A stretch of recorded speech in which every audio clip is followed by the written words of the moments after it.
Madam, ಒಂದ್ ಲೆವೆಲ್ಗೆ ಪೂಜೆ ಆಯ್ತು. ನೀವು ಒಂದ್ ಹೆಣ್ಣಾಗಿ ನನಗೆ ಈ ರೀತಿ ಹೊಡಿಸ್ತಾ ಇದ್ದೀರಲ್ಲ, ನಿಮಗ್ ಮನುಷ್ಯತ್ವನೇ ಇಲ್ವಾ? ನಿಮ್ಮಂತವ್ರಿಗೆ ಪೊಲೀಸ್ ವಧೆ ಬಿದ್ರೇನೆ ಬಾಯ್ ಬಿಡೋದು. ಅಂತ ತಪ್ಪು ನಾನೇನು ಮಾಡಿಲ್ಲ. ಲೇಡೀಸ್ ಹಾಸ್ಟೆಲ್ ನಡೆಸೋ ನೆಪದಲ್ಲಿ ಕಾಲೇಜ್ ಹುಡುಗಿರ್ನೆಲ್ಲ ದೊಡ್ಡ ದೊಡ್ಡ VIP ಗಳಿಗೆ ಸಪ್ಲೈ ಮಾಡ್ತಾ ಇದೆಯಲ್ಲ, ಅದೆಲ್ಲ ನಮಗ್ ಗೊತ್ತು. ಇಲ್ಲ, ನಾನಂಥವಳಲ್ಲ. ನೀನಂಥವಳೆ. ನೀನಿಂಥವಳು ಅಂತ ಧಾರವಾಡ ಯೂನಿವರ್ಸಿಟಿನಲ್ಲಿ ಓದ್ತಾ ಇರೋ ನಿನ್ ಮಗಳು ಉತ್ತರನು ಗೊತ್ತಾದ್ರೆ ಅವಳು ಬಾಳಲ್ಲಿ ನೀನು ಪ್ರಶ್ನೆಯಾಗೆ ಉಳಿದು ಬಿಡ್ತೀಯ. ಬೇಡಿ ಮೇಡಮ್, ಹಾಗ್ ಮಾಡ್ಬೇಡಿ. ನಾನಂತ ಹೊಲಸ್ ಕೆಲಸ ಮಾಡೋಳಲ್ಲ. ಹಾಗಾದ್ರೆ ಹೇಳು, ಶ್ವೇತನ್ ಕೊಂದಿದ್ಯಾರು?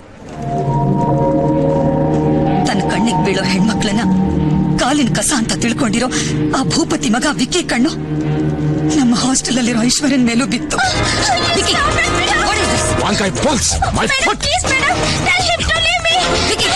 ಅವಳು ಯಾರು ಗೊತ್ತಾ? ಆಸಾಂ ಮ್ಯಾಜಿಸ್ಟ್ರೇಟ್ ಮಗಳು. ಮೇಲ್ನವ್ರಿಗೆ ಗೊತ್ತಾದ್ರೆ ಎಲ್ರಿಗೂ ತೊಂದ್ರೆ. ಲೀವ್ ಹರ್. ಮ್ಯಾಜಿಸ್ಟ್ರೇಟ್ ಮಗಳ ಜೊತೆ ಮಲ್ಕೋಬಾರ್ದು ಅಂತ ರೂಲ್ಸ್ ಇದೆಯಾ? Vicky, listen to me. Vicky, please. ಬಿಡವಳ್ನ. ಯಾಕೆ ನೀನ್ ಬರ್ತೀಯಾ?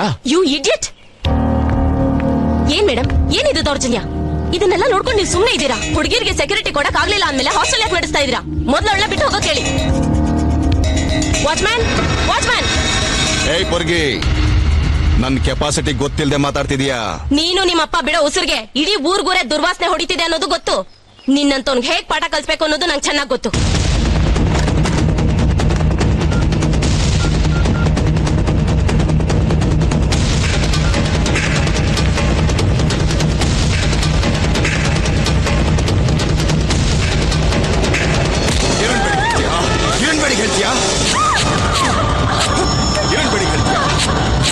ಹೇಳ್ತೀಯಾ?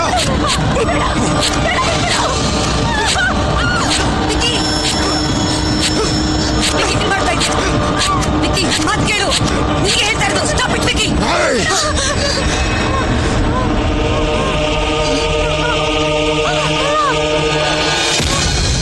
ಎಷ್ಟೋ ಜನ ಹೆಣ್ಮಕ್ಳಿಗೆ ಆಗ್ತಿರೋ ಅನ್ಯಾಯನ ತಡಿಬೇಕು ಅಂತ ಇದಕ್ ಮುಂಚೆ DCP ಅವರಿಗೆ ಕಂಪ್ಲೇಂಟ್ ಕೊಟ್ಟೆ.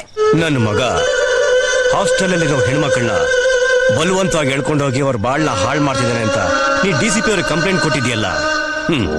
ಇದೇ ಆ ಪೇಪರ್. ನೀನು ಕೊಟ್ಟಿರೋ ಕಂಪ್ಲೇಂಟು ಎಂಜಲ್ ಕೈ ಒರೆಸ್ಕೊಳ್ಳೋ ಟಿಶ್ಯೂ ಪೇಪರ್ ಇದ್ದಂಗೆ. ನಾನು ಆಗಾಗ ಸೆರಗಲ್ಲೂ ಕೈ ಒರೆಸ್ಕೊತಾ ಇರ್ತೀನಿ. ಈ ವಿಷಯ ಹೊರಗಡೆ ಗೊತ್ತಾದ್ರೆ ಎಲ್ಲಿ ನನ್ನ ಮಗಳನ್ನ ಸಾಯಿಸ್ಬಿಡ್ತಾರೋ ಅನ್ನೋ ಸ್ವಾರ್ಥಕ್ಕೋಸ್ಕರ ತಮ್ಮ ಹತ್ರ ಸುಳ್ಳು ಹೇಳ್ಬಿಟ್ಟೆ ಮೇಡಮ್. ದಯವಿಟ್ಟು ನನ್ನನ್ನು ಕ್ಷಮಿಸ್ಬೇಡಿ ಮೇಡಮ್.